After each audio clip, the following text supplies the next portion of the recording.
And welcome to बाइक्यूज। तो this is चेष्णा and आज हमारा हंट सीरीज का लेक्चर 1 है। जिसको ना पता हो हंट सीरीज क्या है तो जस्ट मैं 1 मिनट लूंगी बताने में।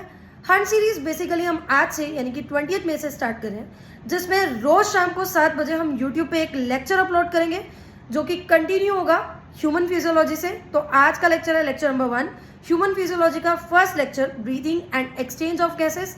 इस चैप्टर को हम टोटल 3 या मैक्सिमम 4 पार्ट में कवर करेंगे। शॉर्ट नोट्स और एनसीईआरटी लाइन टू लाइन साथ साथ में इंक्लूड है। लास्ट में होंगे कुछ क्वेश्चंस जिसमें कुछ एमसीक्यूज होंगे और कुछ प्रीवियस ईयर एमसीक्यूज भी होंगे। तो कमेंट सेक्शन में अपनी अटेंडेंस लगाना मत भूलना, अपना स्कोर भी जरूर बताना। तो चलिए स्टार्ट करते हैं। चैप्टर है अपना breathing and exchange of gases. अब यहाँ पर ना आपको 2 टर्म्स का मतलब पता होना चाहिए।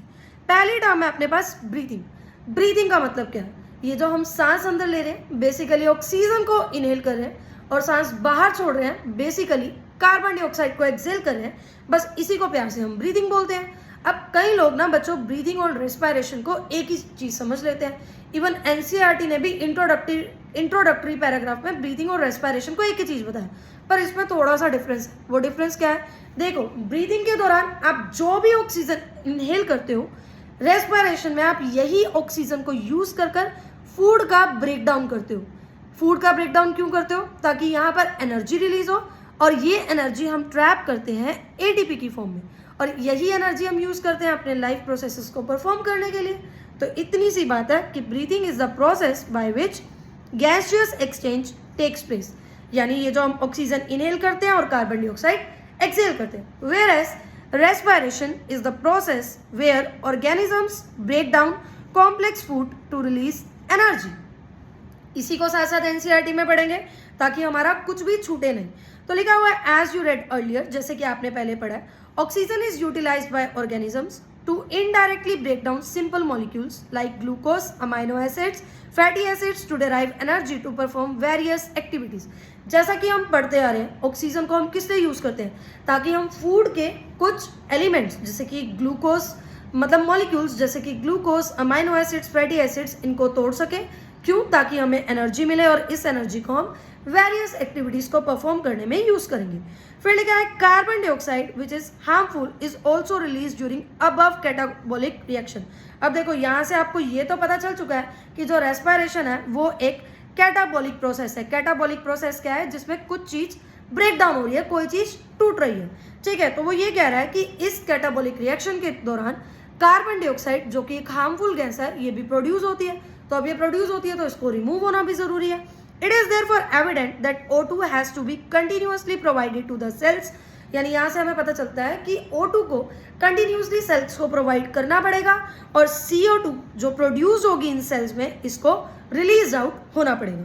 The process of exchange of O2 from atmosphere with CO2 produced by the cells is called breathing. ऊपर वाली ये जो डेफिनेशन थी जो मैंने ब्लू कलर से मार्क किया है, ऑक्सीजन से लेके वेरियस एक्टिविटीज तक, ये थी रेस्पिरेशन की डेफिनेशन कि हम ऑक्सीजन को यूज कर फूड का ब्रेक डाउन कर रहे हैं, एनर्जी ले रहे हैं। अब ये जो नीचे डेफिनेशन दी हुई है, this process of exchange of gases, जिसको हम क्या बोलते हैं? ब्रीथिंग। और यहाँ एनसीईआरटी में लिखा है ब्रीथिंग ही रेस्पिरेशन है, पर नहीं, ब्रीथिंग रेस्पिरेशन का एक पार्ट है। ठीक है, आगे लिखा हुआ है place your hands on your chest. अपने हैंड्स को अपनी चेस्ट के ऊपर रखो। अब आप फील करोगे कि आपकी चेस्ट मूव अप हो रही है और डाउन हो रही है। सांस लेकर देखो, सांस लोगे तो आपको पता चलेगा चेस्ट मूव अप हो रही है, ऊपर की तरफ, बाहर की तरफ आ रही है। और सांस बाहर छोड़ोगे, कर देखो, ऐसा लगेगा चेस्ट जो है, चेस्ट का रीजन मूव डाउन हो रहा है। तो मूविंग अप चेस्ट कब होगी? जब आप इनहेल करोगे, और डाउन कब होगी? जब आप एक्सहेल करोगे। उसके अलावा यहाँ लिखा हुआ है you know that it is due to breathing. अब ये जो चेस्ट आपकी मूव अप हो रही है और डाउन हो रही है, ये किसकी वजह से हो रही है? ये ब्रीथिंग की वजह से हो रही है। How do we breathe? हम कैसे ब्रीथ करते हैं? The respiratory organs and mechanism of breathing is described in the following sections of this chapter. तो इस चैप्टर में हम पूरा का पूरा ब्रीथिंग के बारे में और रेस्पिरेटरी ऑर्गन्स, रेस्पिरेशन के मैकेनिज्म के बारे में पढ़ेंगे। तो चलिए, अपना पहला टॉपिक है यहाँ पर रेस्पिरेटरी ऑर्गन्स। अब देखो, आपने छोटी क्लासेस में भी ये चीज पढ़ा है कि जो ऑर्गेनिजम्स पानी के अंदर रहते हैं वो गिल्स के थ्रू रेस्पायर करते हैं। और अब हम धरती पे रह रहे हैं, टेरेस्ट्रियल है, क्या हमारे पास गिल्स हैं?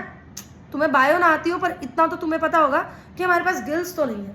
तो हमारे पास क्या है, हमारे पास बहुत प्यारे स्ट्रक्चर हैं जिनको हम बोलते हैं लंग्स। तो यानी कि ये जो रेस्पिरेटरी ऑर्गन्स हैं ये ऑर्गेनिज्म टू ऑर्गेनिज्म वेरी करेंगे। If I am not sorry if I am not wrong, तो ये जो रेस्पिरेटरी ऑर्गन्स हैं ये ऑर्गेनिज्म टू ऑर्गेनिज्म वेरी करेंगे। कैसे, देखो जैसे गिल्स होती हैं एक्वेटिक ऑर्गेनिजम्स में, लंग्स होते हैं टेरेस्ट्रियल में। तो मैं ये कह सकती हूँ कि ये जो मैकेनिज्म ऑफ ब्रीथिंग है ये दो चीज़ों पे डिपेंड करेगी। एक कि ऑर्गेनिजम्स का हैबिटेट कैसा है, यानी कि वो पानी में रह रहा है या लैंड में रह रहा है। दूसरा उसकी लेवल ऑफ ऑर्गेनाइजेशन कैसी है। जैसे तुम तो बहुत चौड़े होकर घूम रहे हो कि हमारे पास ऑर्गन सिस्टम है, इतने सारे ऑर्गन हैं अलग अलग फंक्शन परफॉर्म करने के लिए, पर छोटे से प्यारे से सीलेंट्रेट या पोरीफेरा को देखो, क्या इनके पास ऑर्गन सिस्टम है। छोटे से प्यारे से अमीबा को देखो, क्या इनके पास ऑर्गन सिस्टम है। यानी यहाँ से क्या पता चलता है, लेवल ऑफ ऑर्गेनाइजेशन तो अलग अलग होगी। जैसे कुछ ऑर्गेनिजम्स में सेल हो सकते हैं, टिश्यू हो सकते हैं, ऑर्गन्स हो सकते हैं, और हम खुशनसीब हमारे पास तो ऑर्गन सिस्टम नहीं है। तो चलिए पढ़ते हैं कैसे कैसे ऑर्गेनिज्म के पास क्या क्या ऑर्गन्स होंगे, क्या क्या मोड ऑफ रेस्पिरेशन होगा। तो सबसे पहले हम पढ़ते हैं प्यारे स्पॉन्जी, सीलेंट्रेट और प्लेटफॉर्म्स के बारे में। अब अगर आप लोगों ने एनिमल किंगडम नहीं पढ़ा है तो घबराना नहीं है, अभी इसको यहाँ बस थोड़ा बहुत लर्न कर लो, समझ लो इसके बारे में। जब एनिमल किंगडम पढ़ लोगे तो अपने आप पता चल जाएगा ये ऑर्गेनिजम्स कौन है। बेसिकली ये ना लोअर ऑर्गेनिजम्स है। लोअर ऑर्गेनिजम्स मतलब इनके पास ज़्यादा कुछ नहीं है, इनकी बॉडी बिल्कुल सिंपल सी है, बिल्कुल सुलझे हुए से सिंपल से लोग हैं, लोग क्या रही ऑर्गेनिज्म है। तो स्पॉन्जेस, सीलेंट्रेट और प्लेटफॉर्म्स में कोई भी स्पेसिफिक ऑर्गन नहीं होता रेस्पिरेशन के लिए या ब्रीथिंग के लिए। सिंपल बॉडी सरफेस से ही डिफ्यूजन के थ्रू ही गैसेस का आदान प्रदान हो रहा है। गैसेस अंदर आ रही हैं, बाहर जा रही हैं। तो डिफ्यूजन के through, simple diffusion over entire body surface, ये इनका मैकेनिज्म ऑफ ब्रीथिंग। फिर बात करेंगे प्यारे अर्थवर्म भैया की। अर्थवर्म भैया जो कि फाइलम एनालिडा से बिलोंग करते हैं। तो इनकी तो जो क्यूटिकल होती है ना, क्यूटिकल मतलब कि इनकी जो स्किन होती है वही इतनी मॉइस्ट होती है। तो यानी कि यहाँ पर क्यूटेनियस रेस्पिरेशन देखी जाती है, स्किन के थ्रू ये रेस्पायर कर लेते हैं। फिर बात करेंगे प्यारे इंसेक्ट्स की। मच्छर, मक्खियाँ, इतना कुछ तुम देखते हो है ना। खून पीने वाले लोग भी होते हैं, पर ये खून पीने वाले इंसेक्ट्स हैं, ठीक है। तो यहाँ पर इंसेक्ट्स जो कि फाइलम आर्थ्रोपोडा में आते हैं, इनके पास तो मोड ऑफ रेस्पिरेशन के लिए, मैकेनिज्म ऑफ रेस्पिरेशन के लिए क्या है, ट्रैकियल सिस्टम है, स्पेशल सिस्टम है इनके पास रेस्पायर करने के लिए। फिर एक्वेटिक आर्थ्रोपोड, आर्थ्रोपोड में तो इंसेक्ट्स ही आते हैं। एक्वेटिक आर्थ्रोपोड्स मतलब जो कि एक्वेटिक यानी कि पानी में रह रहे हैं, जैसे कि प्रॉन, क्रैब, ये सारे एग्जाम्पल आपने पढ़े होंगे, ठीक है। या फिर एक्वेटिक आर्थ्रोपोड और साथ में आप मोलस्क और फिशेस को भी देखोगे तो इनके पास जो रेस्पिरेशन होती है वो गिल्स के थ्रू होती है। अब जो गिल्स के थ्रू जो रेस्पिरेशन होगी ना उसको हम प्यार से ब्रैंकियल रेस्पिरेशन भी कह देंगे। इतनी सी बात है। आगे देखो, अगर मैं आगे वर्टिब्रेट्स की बात करूं जैसे एम्फीबियंस, रेप्टाइल, बर्ड्स और मैमल्स, इनके पास तो लंग्स होते हैं, ठीक है। और लंग्स से होने वाली रेस्पिरेशन को हम क्या बोलते हैं, तो इसको हम प्यार से बोलते हैं पल्मोनरी रेस्पिरेशन, ठीक है। चलें आगे, कोई दिक्कत होनी तो नहीं चाहिए। इसी को एनसीईआरटी में 2 मिनट में पढ़ लेंगे क्योंकि हमने कुछ भी छोड़ना नहीं है भाई। तो देखो लिखा हुआ मैकेनिज्म ऑफ ब्रीथिंग वेरी मतलब कि डिफर करती है among different group of animals. और ये किस चीज़ पे डिपेंड करता है, तो ये हैबिटेट पे और ये लेवल ऑफ ऑर्गेनाइजेशन पे डिपेंड करता है। नैरो लेग पेंट लो, दीवार पर लिख लो, काफ़ी इंपॉर्टेंट है। किन 2 फैक्टर पे डिपेंड करता है, क्या ये सेगमेंटेशन पे डिपेंड करता है, नहीं। तो ये डिपेंड करता है हैबिटेट पे और लेवल ऑफ ऑर्गेनाइजेशन। फिर लिखा हुआ है lower organisms like sponges, coelenterate, platforms को प्लेटियल मंथिस भी बोलते हैं, exchange O2 with CO2 bye simple diffusion over entire body surface, पढ़ चुके हैं हम। दूसरा लिखा हुआ है earthworm use moist cuticle, earthworm moist cuticle use करता है ब्रीथिंग के लिए, रेस्पिरेशन के लिए। और इंसेक्ट्स के पास तो नेटवर्क ऑफ ट्यूब है जिसको हम ट्रैकियल ट्यूब बोलते हैं, जिसके थ्रू एटमॉस्फेरिक गैसेस बॉडी के अंदर ट्रांसपोर्ट होती है। फिर अगला लिखा हुआ है special vascularised structure called gills, gills से होने वाली रेस्पिरेशन को ब्रैंकियल रेस्पिरेशन बोलेंगे। ये ब्रैंकियल रेस्पिरेशन किस में देखी जाती है, तो ये देखी जाती है एक्वेटिक आर्थ्रोपोड्स में, मोलस्क। उसके अलावा आपको पता है फिशेज में भी जो रेस्पिरेशन होती है वो गिल्स के थ्रू होती है।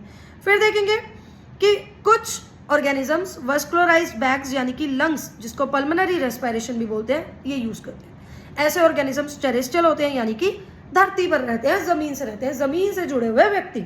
ठीक है। अगर वर्टिब्रेट्स में बात करूं तो वर्टिब्रेट्स में फिशेस गिल्स को यूज करेंगी, एम्फीबियन, रेप्टाइल, बर्ड्स और मैमल्स लंग्स को यूज करेंगे। अब बात करते हैं फ्रॉग की। फ्रॉग का काफी इंपॉर्टेंट है, 2025 में भी फ्रॉग में से 2 क्वेश्चन आए हुए हैं।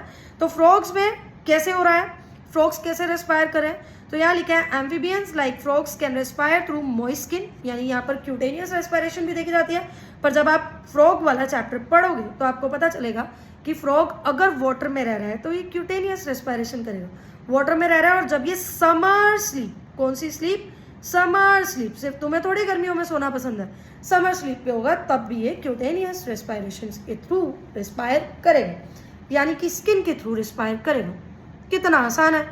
फिर देखो लैंड पे रहने वाले ऑर्गेनिजम्स, ये लंग्स, सॉरी लैंड पे जब फ्रॉग रहेगा तो ये लंग्स का यूज करेगा, स्किन के थ्रू भी रेस्पायर कर सकता है, और बकोफेरेंजियल बकल कैविटी के थ्रू भी ये गैसेस को एक्सचेंज कर सकता है। क्लियर। फिर आ जाओ सबसे इंपॉर्टेंट टॉपिक चैप्टर का, मतलब यहीं से सारे इंपॉर्टेंट टॉपिक स्टार्ट हो रहे हैं। इससे पहले तो इजी 2 छोटे टॉपिक हमने पढ़ लिए। तो ये है हमारे पास टॉपिक जिसका नाम है human respiratory system. Human respiratory system के बारे में पढ़ेंगे। तो देखो ये हमारे पास प्यारे लाल, ठीक है, ये प्यारे लाल है, इनका रेस्पायरेटरी सिस्टम हम देख रहे हैं। तो बच्चों सबसे पहली बात, respiratory system begins with a pair of external nostril. ये आप देख सकते हो ये क्या है, एक्सटर्नल नोस्ट्रिल। कहाँ प्रेजेंट है, अपर लिप्स के ऊपर। तो देखो respiratory system, human respiratory system starts with a pair of external nostril. तो सबसे पहले हम पढ़ेंगे एक्सटर्नल नोस्ट्रिल, कहाँ पर आई है, अपर लिप्स के ऊपर। इसके बाद वाला जो रीजन है उसको हम बोलेंगे नेजल चैम्बर। नेजल चैम्बर जहां पर फाइन हेयर और म्यूकस प्रेजेंट है। ये फाइन हेयर और म्यूकस क्या करें, हम जो हवा ले रहे हैं उसमें डस्ट पार्टिकल भी है, तो ये फाइन हेयर और म्यूकस ट्रैप कर रहे हैं डस्ट पार्टिकल्स को। क्लियर। अच्छा, नेजल चैम्बर में ही ना कुछ ऑल्फैक्टरी सेल्स भी होते हैं जिससे हम स्मेल कर सकते हैं किसी चीज को। ऑल्फैक्टरी का मतलब होता है which is related to smell. फिर आता है एक रीजन जिसको हम बोलते हैं फेरिंक्स। अब फेरिंक्स क्या है, फेरिंक्स कॉमन पैसेज है फूड और एयर के लिए, क्योंकि देखो ये बकल कैविटी होगी, सॉरी ये नेजल चैम्बर हो गया ऊपर जो मैं येलो से मार्क कर रही हूँ, और ये जो नीचे मैं ग्रीन से मार्क कर रही हूँ ये क्या है, बकल कैविटी। अब यहाँ पर ये रीजन आता है फेरिंक्स। फेरिंक्स क्या है, कॉमन है फूड और एयर के लिए, यानी बकल कैविटी और नेजल चैम्बर के लिए, नेजल पैसेज के लिए फेरिंक्स कॉमन है। ठीक है। फिर देखो इसके बाद देखो जो पोस्टीरियर साइड है, पोस्टीरियर साइड चली जाती है फूड पाइप यानी कि ईसोफेगस, और आगे की तरफ आता है विंड पाइप यानी कि ट्रैकिया। पर ट्रैकिया को पढ़ने से पहले हम पढ़ते हैं यहाँ छोटा सा एक वॉइस बॉक्स होता है जिसको प्यार से हम लैरिंक्स बोलते हैं। लैरिंक्स यानी कि वॉइस बॉक्स, इसके अंदर वोकल कॉर्ड्स प्रेजेंट है। क्या प्रेजेंट है, वोकल कॉर्ड्स। ये जो लैरिंक्स है ना बच्चों, ये बना होता है 9 कार्टिलेज से। कितने कार्टिलेज से, तो ये बना होता है 9 यानी कि 9 कार्टिलेज। इसमें से एक कार्टिलेज होता है जिसको हम प्यार से एपिग्लोटिस बोलते हैं। अब एपिग्लोटिस क्या करेगा, ग्लोटिस को कवर कर देगा जब हम खाना खा रहे हैं। सुनो ध्यान से, बहुत ध्यान से बात सुनो। ये गई पीछे की तरफ food pipe, oesophagus. Pharynx common chamber था एयर और फूड के लिए, तो ये गई फूड पाइप यानी कि ईसोफेगस, और ये आगे की तरफ आ गई विंड पाइप। अब देखो जब ये फेरिंक्स तो कॉमन पैसेज है, यहाँ से फूड और एयर दोनों जा रहा है, तो जब हम फूड खा रहे हैं ये फूड हमारा विंड पाइप में भी जा सकता है और हमें चोकिंग हो सकती है। और ये तो प्यारे लाल का रेस्पिरेटरी सिस्टम पढ़ रहे हैं, पर हम भी प्यारे हो सकते हैं भगवान को। ठीक है। तो यहाँ पर हम क्या पढ़ते हैं कि यहाँ पर ट्रैकिया के ऊपर हमें वॉइस बॉक्स यानी कि लैरिंक्स मिल रहा है। लैरिंक्स के एक कार्टिलेज को हम क्या बोल रहे हैं, एपिग्लोटिस बोल रहे हैं। क्या बोल रहे हैं, एपिग्लोटिस, जो कि थिन कार्टिलेजिनियस फ्लैप है। ये एपिग्लोटिस क्या करेगा बच्चों, ये जो ट्रैकिया है ना, ट्रैकिया विंड पाइप, इसकी ओपनिंग को बोलते हैं ग्लोटिस। ये एपिग्लोटिस जब हम खाना खा रहे होंगे ग्लोटिस को कवर कर देगा। क्या बोला है मैंने, ये हमारे पास विंड पाइप है ट्रैकिया, इसके ऊपर लैरिंक्स और लैरिंक्स का एक फ्लैप यानी कि एपिग्लोटिस, और पीछे दूसरी पाइप चल रही है फूड पाइप। जैसे ही फूड हम खा रहे होंगे, खाना खा रहे होंगे, तो ये एपिग्लोटिस ग्लोटिस को, विंड पाइप की ओपनिंग को कवर कर देगा, बंद कर देगा, ताकि खाना विंड पाइप में ना जाए, फूड पाइप में जाए। डन है, क्लियर है। ठीक है। तो हम पढ़ रहे हैं ट्रैकिया के बारे में। ट्रैकिया यानी कि विंड पाइप जिसकी ओपनिंग को ग्लोटिस बोल रहे हैं। अब जब आप ये ट्रैकिया देखोगे ना, इस ट्रैकिया में, विंड पाइप में, यहाँ ऐसे C shaped incomplete cartilaginous rings मिलेंगी। और किस साइड से इनकम्प्लीट है? तो ये डोर्सल साइड से इनकम्प्लीट है। अब ये कार्टिलेजिनियस रिंग्स का काम क्या है? ट्रैकिया में से जैसे ही हवा पास हो रही है, तो हवा जब वहाँ से पास हो गई, ये ट्रैकिया तो कोलैप्स कर सकता है, मतलब कि ऐसे चिपक सकता है। तो ये जो बीच में कार्टिलेजिनियस रिंग्स होती हैं, ये क्या करती हैं? जब हवा ट्रैकिया में से पास हो जाती है, इसको कोलैप्स नहीं करने देती है। तो ये प्रिवेंट करती है ट्रैकिया की कोलैप्सिंग। ठीक है। और कौन सी साइड से ये सी शेप्ड रिंग्स इनकम्प्लीट है? तो ये डोर्सल साइड से इनकम्प्लीट है। अब आपको पता होगा वर्टिबल कॉलम के बारे में, नहीं पता तो मैं बता दूं, हमारे पीछे ये जो हड्डी चल रही है, ये क्या है? वर्टिबल कॉलम है। और वर्टिबल कॉलम में ये जो गर्दन में वर्टिब्रे है, वर्टिबल कॉलम काफ़ी सारे वर्टिब्रे से मिलकर बनी है। अब आप कमेंट सेक्शन में मुझे बताओ कितने वर्टिब्रे से मिलकर बनी है। तो ये जो गर्दन वाले रीजन में हमारे पास वर्टिब्रे होते हैं, इसको हम बोलते हैं सर्वाइकल वर्टिब्रे। और फिर आते हैं हमारे पास थोरैसिक वर्टिब्रे। थोरैसिक वर्टिब्रे ना बच्चों टोटल 12 होते हैं। तो T5 यानी थोरैसिक वर्टिब्रे 5th के लेवल पे ये ट्रैकिया डिवाइड हो जाएगा 2 ब्रांचेस में। किसमें? 2 ब्रांचेस में, जिनको हम बोल रहे हैं प्राइमरी ब्रोंकल। क्या बोल रहे हैं? Primary bronchial. क्या बोला मैंने? ट्रैकिया में इनकम्प्लीट सी शेप कार्टिलेजिनियस रिंग, ये ट्रैकिया T5 रीजन पे आकर डिवाइड हो जाएगा 2 ब्रांचेस में। इन 2 ब्रांचेस को हम बोल रहे हैं प्राइमरी ब्रोंकल। डन है। प्राइमरी ब्रोंकाई से आगे देखो 2 और ब्रांचेस निकल गई, मतलब प्राइमरी ब्रोंकाई आगे डिवाइड हो रहा है सेकेंडरी ब्रोंकाई में, सेकेंडरी ब्रोंकाई आगे डिवाइड हो रहा है टर्शरी ब्रोंकाई में। ठीक है। तो T5 लेवल पे प्राइमरी ब्रोंकाई मतलब ट्रैकिया डिवाइड हो गया प्राइमरी ब्रोंकाई में, प्राइमरी ब्रोंकाई सेकेंडरी ब्रोंकाई में, सेकेंडरी ब्रोंकाई टर्शरी ब्रोंकाई में। यहाँ ब्रोंकाई का काम खत्म हुआ। ठीक है। सिंगुलर में इसको ब्रोंकस भी बोलते हैं। ब्रोंकाई का काम खत्म हुआ, आगे आ जाएंगे ब्रोंक्यूल्स। तो प्राइमरी सेकेंडरी टर्शरी ब्रोंकाई खत्म, फिर स्टार्ट होते हैं इनिशियल ब्रोंक्यूल्स। और इनिशियल ब्रोंक्यूल्स में काम खत्म नहीं होता, फिर आ जाते हैं टर्मिनल ब्रोंक्यूल्स। और इवेंचुअली ये टर्मिनल ब्रोंक्यूल एक बैग लाइक स्ट्रक्चर यानी कि एल्वियोलाई में ओपन हो जाते हैं। ठीक है। यानी एंड अप किस में हो रहे हैं? ये bag like structure, grape like structure, जो कि हाईली वस्कुलराइज्ड है, जिसमें काफ़ी सारी ब्लड वेसल्स है, जिसको हम एल्वियोलाई बोल रहे हैं, जहाँ एक्चुअल एक्सचेंज ऑफ गैसेस हो रही है। क्लियर हो गया? डन हो गया? यहाँ तक समझ लिया? अब यही चीज़ आपको याद रखनी है कि ये जो इनकम्प्लीट कार्टिलेजिनियस सी शेप रिंग्स आप पढ़ रहे हो ना, ये सिर्फ ट्रैकिया में नहीं है। ये ट्रैकिया के साथ साथ primary bronchi, secondary bronchi, tertiary bronchi, initial bronchiole, terminal, initial bronchiole तक है। टर्मिनल ब्रोंक्यूल में कोई ऐसी रिंग्स नहीं है। ये पॉइंट याद रखना है बच्चों, टर्मिनल ब्रोंक्यूल्स में ऐसी कोई भी इनकम्प्लीट कार्टिलेजिनियस रिंग्स नहीं है। डन हो गया? यहाँ तक 2 मिनट और रुको, सारा काम होने वाला है। अब देखो हमारे पास पेयर ऑफ लंग्स है, 2 लंग्स है, एक राइट लंग और एक लेफ्ट लंग। लंग्स जो है ना बच्चों, इतने डेलिकेट ऑर्गन्स हैं, तो इसकी प्रोटेक्शन के लिए तो कुछ होना चाहिए ना, है ना।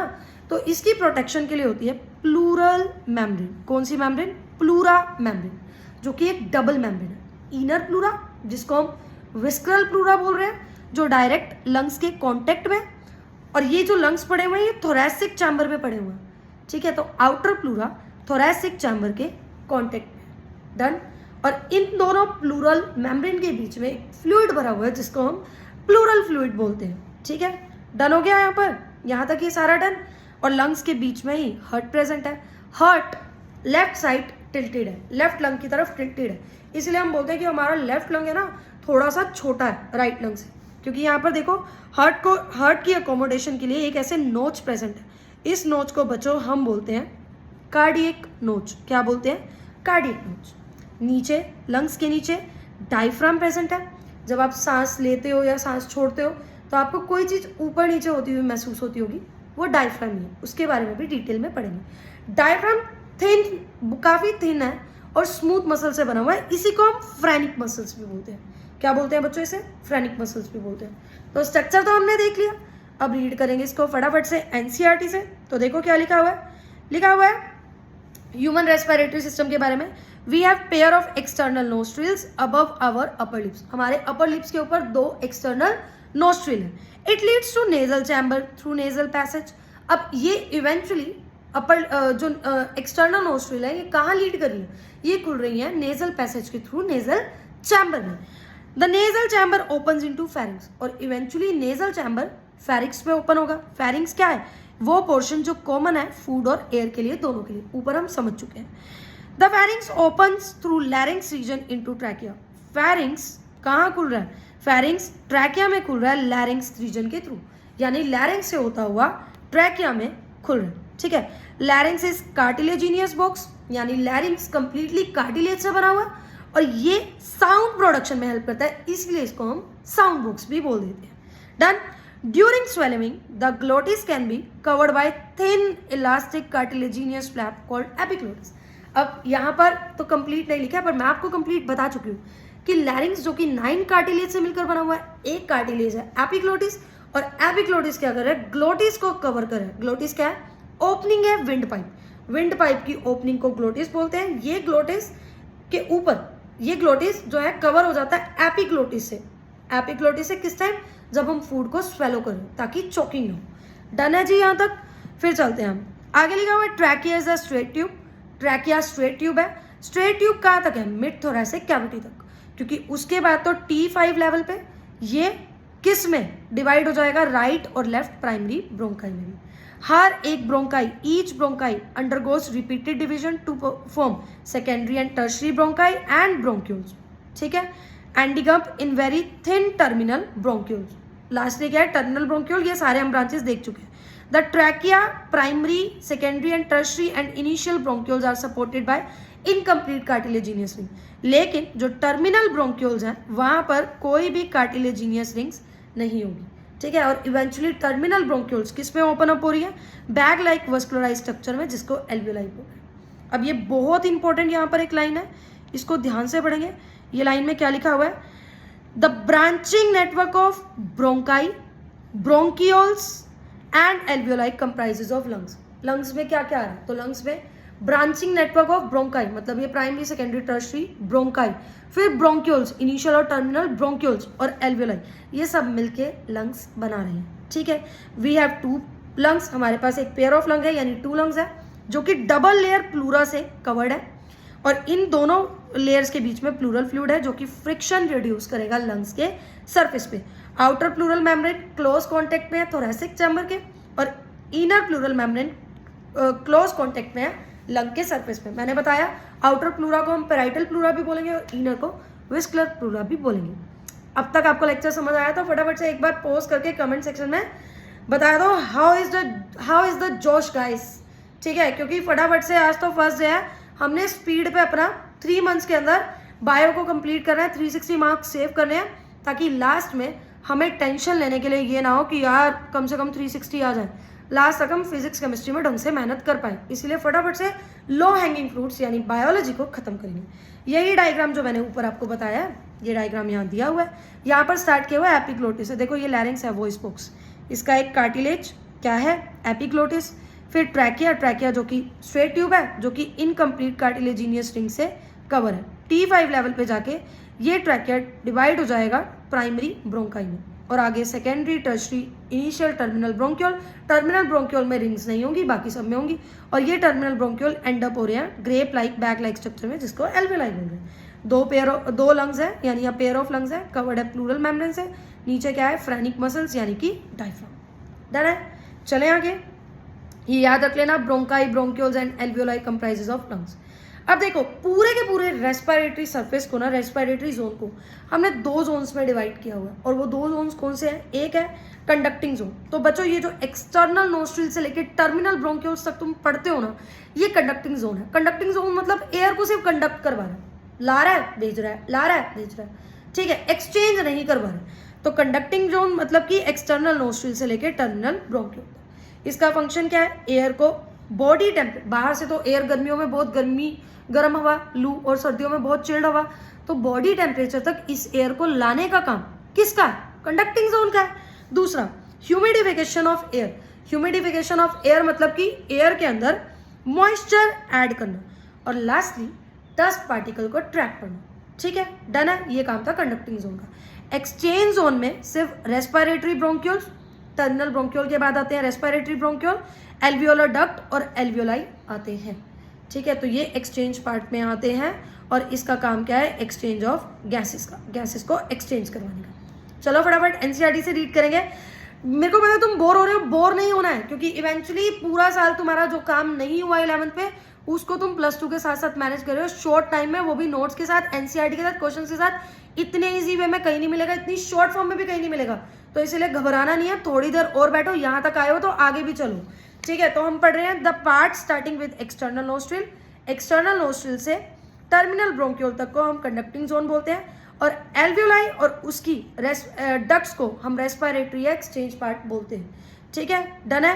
कंडक्टिंग पार्ट क्या कर रहा है, ट्रांसपोर्ट कर रहा है एटमॉस्फेरिक गैसेस को एल्वियोलाई तक, मतलब एल्वियोलाई तक एटमॉस्फेरिक गैसेस को पहुंचा रहा है, क्लियर कर रहा है उसमें से फॉरेन पार्टिकल यानी कि डस्ट पार्टिकल को रिमूव कर रहा है, ह्यूमिडिफाई कर रहा है एयर को, मॉइस्चर ऐड कर रहा है और एयर को बॉडी टेम्परेचर के आसपास लेकर आ रहा है। ठीक है, एक्सचेंज पार्ट कौन सा है, एल्वियोलाई और एल्वियोलाई की डक्ट, जहां पर एक्चुअल में O2 और CO2 एक्सचेंज हो रहा है।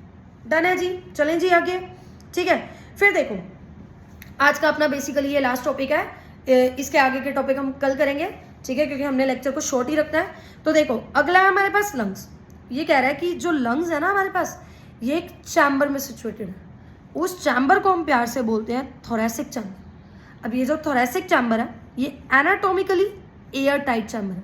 एयर टाइट चैम्बर मतलब इस पे जैसे एक गुब्बारे पे आप पिन मारते हो तो गुब्बारा ब्लास्ट, ऐसे ही लंग्स भी कोलैप्स हो सकते हैं। एयर टाइट चैम्बर है, अगर यहाँ पर अगर आप नीडल मार दोगे तो क्या होगा, पूरा सिस्टम कोलैप्स हो जाएगा, ब्रीथ नहीं कर पाओगे, राम प्यारे हो जाओगे। ठीक है, तो थोरैसिक चैम्बर बनता कैसे, चैम्बर मतलब बक्सा। अब बक्सा क्या होता है, जो चारों तरफ से कवर, तो किसी चीज़ से तो बनेगा ना। तो चलो देखते हैं ये थोरैसिक चैम्बर बनता कैसे। अब ये जो व्यू हम देख रहे हैं ना, ये साइड व्यू देख रहे हैं कि जब आप साइड से लंग्स को देखोगे, थोरैसिक चैम्बर को देखोगे तो कैसे दिखेगा। देखो पीछे मतलब कि डोर्सल साइड पे होगी वर्टिबल कॉलम, रीढ़ की हड्डी, यानी ये देख लो, ये डोर्सल साइड पे क्या होगी, वर्टिबल कॉलम। आगे होगी हमारे पास स्टर्नम, क्या होगी, वेंट्रल साइड पे होगी स्टर्नम। साइड्स में से आ रहे होंगे रिब्स, साइड्स में से क्या आ रहे होंगे, रिब्स आ रहे होंगे, तो ये आगे साइड्स में से रिब्स। और नीचे होगा डायफ्राम यानी कि फ्रेनिक्स। अब आप खुद सोचो, पीछे से डोर्सल साइड से वर्टिबल कॉलम, आगे से स्टर्नम, लेटरली साइड से रिब्स और नीचे क्या है, diaphragm.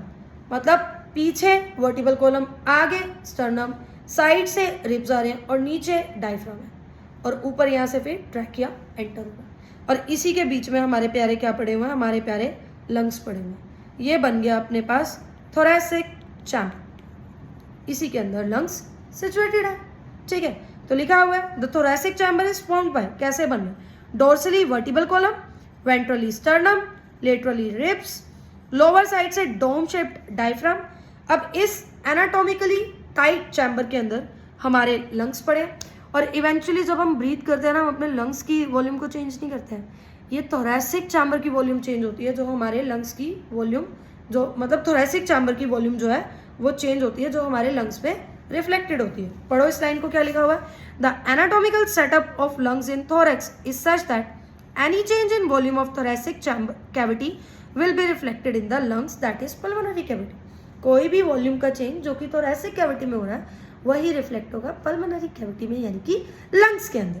Such an arrangement is essential for breathing, और ये अरेंजमेंट हमें किस लिए जरूरी है, ताकि ब्रीथिंग हो सके। As we can not directly alter the pulmonary volume, क्योंकि हम डायरेक्टली पल्मोनरी वॉल्यूम को तो ऑल्टर यानी कि चेंज नहीं कर सकते। सो हाउ इज द जोश गाइस, देखो हम कितनी जल्दी इतना कुछ हमने कवर कर लिया। लास्टली हम 5-7 मिनट लगाकर MCQ कवर करेंगे, और आपने पॉज करना है स्क्रीन को। पॉज करने के बाद ही आपने आंसर चेक करना है कि आपका आंसर करेक्ट है या नहीं, और कमेंट सेक्शन में याद से बताना है कि जितने भी MCQ रहा है आपका टोटल आज का स्कोर कितना रहा है, और डेली बताना है। इससे पता क्या होगा, इससे ना आपके अंदर एक सेंस ऑफ अचीवमेंट आएगी कि यार मेरे तो MCQ करेक्ट हो रहे हैं और मेरा फटाफट से 11th का सिलेबस कंप्लीट हो रहा है, क्लास में NCERT भी रीड हो रही है, शॉर्ट नोट्स भी बन रहे हैं, क्वेश्चन भी सॉल्व हो रहे हैं, है ना। तो इतने ईजी वे में और कहीं नहीं होगा, इसलिए चैनल को सब्सक्राइब नहीं किया तो कर लो। तो क्वेश्चन स्टार्ट करते हैं, पर क्वेश्चन स्टार्ट करने से पहले मैं आपको एक बहुत इंपॉर्टेंट चीज़ बताना चाहती हूँ। 2 मिनट लूँगी सिर्फ आपके, उससे ज़्यादा मुझे पता है आपका टाइम बहुत कीमती है, मैं नहीं लूँगी, पर ये भी आपके ही फ़ायदे की बात है। तो देखो, होता क्या है ना, हमारे पास हर चीज़ होती है। आपके पास क्लासेस है, पूरा साल आपके पास मटेरियल है, ऑफलाइन क्लासेस भी है, ऑनलाइन भी है, और यूट्यूब पे भी इतनी भरमार पड़ी है। फिर भी अगर आप 12th में हो गए हो और आपकी 11th वेस्ट हो गई है, और अगर आप ड्रॉपर हो, 2 या 3 ड्रॉप कर चुके हो, तो आपको पता चल रहा होगा कि सब कुछ होते हुए भी तैयारी पूरी नहीं हो रही है, बैकलॉग इकट्ठा हो रहा है। हम पूरा दिन सोच रहे हैं पढ़ना है पढ़ना है पढ़ना है, पर हम पढ़ नहीं पा रहे। कहीं ना कहीं हम डेली के टारगेट ही प्लान नहीं कर पा रहे। तो सोचो, इतना पैसा तुमने हर जगह लगा दिया, पर फिर भी हर इतना सारे रिसोर्सेज होने के बाद भी लास्ट तक भी तुम्हारा सिलेबस पूरा नहीं हो रहा, रिविजन पूरी नहीं हो रही, और हमेशा एक स्ट्रेस है, गिल्ट है। अगर मैं तुम्हारी इस प्रॉब्लम को सॉल्व कर दूं चुटकियों में, तो ये प्रॉब्लम क्या सॉल्यूशन मेरे पास है। ठीक है, तो सॉल्यूशन क्या है? Mentorship program. अब ये वैसी मेंटरशिप नहीं है कि एक ग्रुप में 10,000 बच्चे हो, नहीं। हमारे पास सिर्फ हम लेते हैं 20 से 25 बच्चे, ठीक है, और उनका पूरा प्लान करके देते हैं। चाहे उनका कितना भी बैकलॉग हो, उनका डेली जो रूटीन है ना, सोने का, उठने का, किस टाइम वो पढ़ते हैं, किस टाइम वो क्लास में है, इस हिसाब से हम उनका डेली टारगेट, डेली प्लान को कस्टमाइज करते हैं। साथ में लेकर चलते हैं उनका टेस्ट शेड्यूल, कि आने वाला टेस्ट उनका कौन सा है। जैसे कि आप ये प्लान देख सकते हो, ठीक है। तो ये अभी हमारा जो एक स्टूडेंट है, उसी का आज मैंने प्लान बनाया कि वीक में क्या क्या कवर करना है, उसके बाद डे वाइज क्या क्या कवर करना है, कितने से कितने बजे तक उसकी ऑफलाइन क्लासेस हैं, कौन कौन से लेक्चर्स के लिए जो उसको ऑफलाइन में समझ नहीं आ रहा वो ऑनलाइन पे डिपेंडेंट है, और वो लेक्चर कितने कब लगाने हैं, क्योंकि उसका आने वाला जो टेस्ट है उसमें क्या है, बैकलॉग इकट्ठा है। तो ऐसे हम आपको प्लानिंग बना कर देंगे प्रॉपर, ठीक है। तो अगर आपको ज्वाइन करना हो, इसकी डिटेल्स के लिए मुझे इंस्टाग्राम पर मैसेज करो। ट्रस्ट मी गाइस, फोड़ दोगे आप नीट इस मेंटरशिप प्रोग्राम के बाद, क्योंकि सुबह मैं आपको टारगेट दूंगी और पूरा दिन होने के बाद शाम को मैं आपसे पूछूंगी कितना टारगेट अचीव कर लिया। पूरे आपकी प्रोग्रेस को मैं ट्रैक करती चलूंगी, आपकी रूटीन को मैं ट्रैक करती चलूंगी, हर मॉक टेस्ट के मार्क्स को ट्रैक करती चलूंगी, एनालाइज करवाऊंगी कि कहाँ गलतियां कर रहे हो, अगले मॉक टेस्ट में इंप्रूवमेंट दिखाऊंगी। और वो जो तुम्हें दिक्कत होती है ना कि पूरा हफ्ता सोच रहे हो टेस्ट का सिलेबस है, टेस्ट का सिलेबस है, पर लास्ट तक भी सिलेबस नहीं हो पा रहा, टेस्ट आने तक ही हफ्ते में पूरा सिलेबस रिवाइज हो जाएगा क्लास नोट्स की रिवीजन के साथ। मतलब जो क्लास में चल रहा है वो भी रिवाइज होगा, डीपीपी भी लगेंगी, मॉक्स भी लगेंगे, मतलब डीपीपी भी लगेगी, सारे क्विज भी लगेंगे, और मॉक की तैयारी भी साथ साथ होगी, मॉक में नंबर भी आएंगे, ठीक है, क्लियर है। तो इसको देर मत करो, ज्वाइन करो, क्योंकि हमारे पास लिमिटेड सीट्स है, और यू नेवर नो तुम्हारी प्रिपरेशन में क्या चार चांद लगने वाले हैं इसके बाद। तो चलो, थैंक यू मुझे टाइम देने के लिए। इसके अलावा टेलीग्राम को ज्वाइन कर लेना, रोज रात को 10 बजे, उसमें कुछ 10 क्वेश्चन हम डालते हैं चैप्टर वाइज, जैसे कुछ दिन अभी एक चैप्टर चलेगा फिर आगे, ठीक है। तो उसको भी ज्वाइन कर लेना। यही छोटी छोटी हैबिट्स हैं 5-5 मिनट की, जो आपका सिलेक्शन करवाएगी। लास्ट में तो सब लगा लेते हैं एमसीक्यू, सिलेक्शन क्यों नहीं होता? क्योंकि जो डे 1 से करेगा ना उसी का होगा, ठीक है। तो चलो देखो, क्वेश्चंस लगाते हैं, पोज कर आंसर देना आपने। तो हमारे पास क्वेश्चन नंबर 1 है, the mechanism of breathing depends on animals. जो मैकेनिज्म ऑफ ब्रीथिंग है वो एनिमल की किस किस क्राइटेरिया पर डिपेंड करेगा कि कौन सा ऑर्गेनिज्म किस वे में ब्रीथ करे। ऊपर हमने पढ़ा कोई ऑर्गेनिज्म किस हैबिटेट में रह रहा है, हैबिटेट मतलब क्या वो एक्वेटिक एनवायरनमेंट में रह रहा है या टेरेस्ट्रियल, उस चीज़ पे डिपेंड करेगा, यानी हैबिटेट तो सही है। और लेवल ऑफ ऑर्गेनाइजेशन, यानी कि सेल, टिश्यू, ऑर्गन या ऑर्गन सिस्टम कैसे लेवल ऑफ ऑर्गेनाइजेशन है, तो इस पर भी डिपेंड करेगा। तो और तीसरा ऑप्शन दिया हुआ है बॉडी सेगमेंटेशन, क्या बॉडी सेगमेंटेशन में डिपेंड करेगा? क्या ऐसा हमने कुछ भी पढ़ा कि किसी की बॉडी सेगमेंटेड है तो वो ऐसे रेस्पायर करेगा, सेगमेंटेड नहीं है तो किसी और वे में रेस्पायर करेगा? नहीं ना। तो इस हिसाब से तो 1 और 2 अपना ठीक हो गया, यानी हमारे पास ऑप्शन ए और बी दोनों करेक्ट है। तो फर्स्ट क्वेश्चन का करेक्ट आंसर हो जाएगा हमारे पास ऑप्शन नंबर 3। सेकेंड क्वेश्चन है हमारे पास, which of the following is true? Answer आप खुद सोचो फिर टैली करो। Gills are use by most of the aquatic animal. क्या एक्वेटिक एनिमल्स गिल्स को यूज करते हैं ब्रीथ करने के लिए? ऊपर हमने पढ़ा, बिल्कुल पढ़ा, तो ये तो हमारे पास क्या है, ट्रू है। उसके अलावा lungs are use by most of the terrestrial animals. I think ये भी हमारे पास ट्रू होना चाहिए। हम टेरेस्ट्रियल हैं, हम धरती पे जुड़े हुए हैं, तो क्या हम गिल से सर्वाइव कर रहे हैं, गिल से रेस्पायर करें? नहीं ना, हम लंग्स से रेस्पायर करें। तो lungs is the correct answer. तीसरा है, mammals have well developed respiratory system. क्या मैमल्स के पास वेल डेवलप्ड रेस्पिरेटरी सिस्टम है? तो हाँ जी, बिल्कुल है। तो इस हिसाब से तो अपने सारे के सारे ऑप्शन क्या हो गए, करेक्ट। तो ऑप्शन 4 इसका क्या होगा, करेक्ट आंसर होगा। आज का अपना थर्ड क्वेश्चन है, फ्रॉग रेस्पायर थ्रू। क्या फ्रॉग स्किन के थ्रू रेस्पायर करता है? हाँ जी बिल्कुल, फ्रॉग में हम क्यूटेनियस रेस्पायरेशन देखते हैं। जब ये एक्वेटिक होता है या फिर ये एस्टिवेशन में समर स्लीप में होता है तो हम देखते हैं लंग्स टेरेस्ट्रियल मोड पे ये लंग्स से रेस्पायर करते हैं, बकल कैविटी बकोफेरेंजियल रेस्पिरेशन। तो यहाँ पर भी हमारा जो आंसर होगा वो क्या होगा, ऑल ऑफ दिस। उसके बाद लिखा how many among the following invertebrates, इनमें से कितने इनवर्टिब्रेट्स गैसेस O2 और CO2 को एक्सचेंज करते हैं सिंपल डिफ्यूजन से। तो हमने पढ़ा था स्पॉन्जिस जो है वो सिंपल डिफ्यूजन से एक्सचेंज करते हैं, सीलेंट्रेट भी और फ्लैटोम भी। एनालिड अर्थवॉर्म में तो हमने ऐसा कुछ भी नहीं पढ़ा, आर्थ्रोपोड में भी नहीं पढ़ा, मोलस्का में भी नहीं पढ़ा, पाइसिस यानी कि फिशेस में भी नहीं पढ़ा। तो कितने ऑप्शन हुए, कितने आदमी थे, कितने ऑप्शन हुए, 1 2 एंड 3। तो option number 4 is the correct answer. उसके बाद देखो अपना 5th क्वेश्चन है। 5th क्वेश्चन में वो कह रहा है which of the following is not, ऐसे वर्ड्स को तो अंडरलाइन कर लो, तो इनमें से कौन सा सपोर्टेड नहीं है कार्टिलेजिनियस रिंग से। क्या प्राइमरी ब्रोंक्यूल्स में कार्टिलेजिनियस रिंग्स थे? मैंने बताया था ट्रैकिया प्राइमरी ब्रोंकाई में डिवाइड होता है, वो सेकेंडरी में, सेकेंडरी फिर टर्शरी में, फिर कहीं आकर ब्रोंक्यूल्स आते हैं, है ना। तो ये तो ठीक ही है, यहाँ कार्टिलेजिनियस, वैसे यहाँ ब्रोंकाई आना चाहिए था, ठीक है। यहाँ कार्टिलेजिनियस रिंग्स होते हैं, ट्रैकिया में भी होते हैं, प्राइमरी में भी, टर्शरी में भी। एल्वियोलाई में तो ऐसा कुछ हमने पढ़ा नहीं, तो इसका करेक्ट आंसर होगा ऑप्शन नंबर 4। आज का अपना 6th क्वेश्चन है। Trachea divides into 2 right and left primary bronchi at the level, ऊपर हम पढ़ कर आए जो ट्रैकिया है वो मिड थोरैसिक कैविटी तक स्ट्रेट चल रहा है। T5 5th थोरैसिक वर्टिब्रे के आसपास ये डिवाइड कर जाता है प्राइमरी और लेफ्ट और राइट प्राइमरी ब्रोंकाई में। तो इसका आंसर आ जाएगा ऑप्शन नंबर 3। अगला क्वेश्चन है अपने पास, which of the following constitute the exchange part of respiratory system. Exchange part में क्या आएगा, मैंने बच्चों तुम्हें बताया, अभी ऊपर बताया, कंडक्टिंग पार्ट कहाँ से स्टार्ट हो रहा है, एक्सटर्नल नोस्ट्रिल से लेकर टर्मिनल ब्रोंक्यूल्स तक। एक्सचेंज पार्ट में एल्वियोलाई और एल्वियोलाई की डक्ट्स आ जाएंगी। तो यहाँ आ रहा है which of the following constitute the exchange part of respiratory system. External nostril to trachea नहीं, external nostril to primary bronchi नहीं, रेस्पिरेटरी ब्रोंक्यूल्स टू एल्वियोलाई। तो ऑप्शन 3 क्या होगा अपना करेक्ट आंसर होगा। 8th क्वेश्चन है, lungs are covered by double layered membrane. Lungs double layered membrane से cover है। इस मेम्ब्रेन को हम क्या बोलते हैं, प्लूरल मेम्ब्रेन बोलते हैं। प्लूरल मेम्ब्रेन यानी आउटर प्लूरा जिसको हम पेराइटल प्लूरा बोल रहे थे, और इनर प्लूरा जिसको हम विस्कुलर प्लूरा भी बोल रहे थे। और इन दोनों के बीच में क्या होता है, प्लूरल फ्लूइड, जो कि फ्रिक्शन को रिड्यूस करता है। तो option A is the correct answer, ठीक है। विस्कुलर मेम्ब्रेन और पेराइटल मेम्ब्रेन तो ये प्लूरा का ही वो है ना, विस्कुलर वाली इनर प्लूरा और आउटर वाली पेराइटल प्लूरा, पल्मोनरी मेम्ब्रेन होगा नहीं, ठीक है। आज का अपना 9th क्वेश्चन है, which of the following comprises of lungs. Special ऊपर नोट्स में लिखवाया हुआ है, लंग्स क्या है, trachea along with network of bronchi bronchioles and alveoli. Trachea तो था ही नहीं, network of bronchi bronchioles and alveoli correct, alveoli only wrong, both A and be wrong, ठीक है।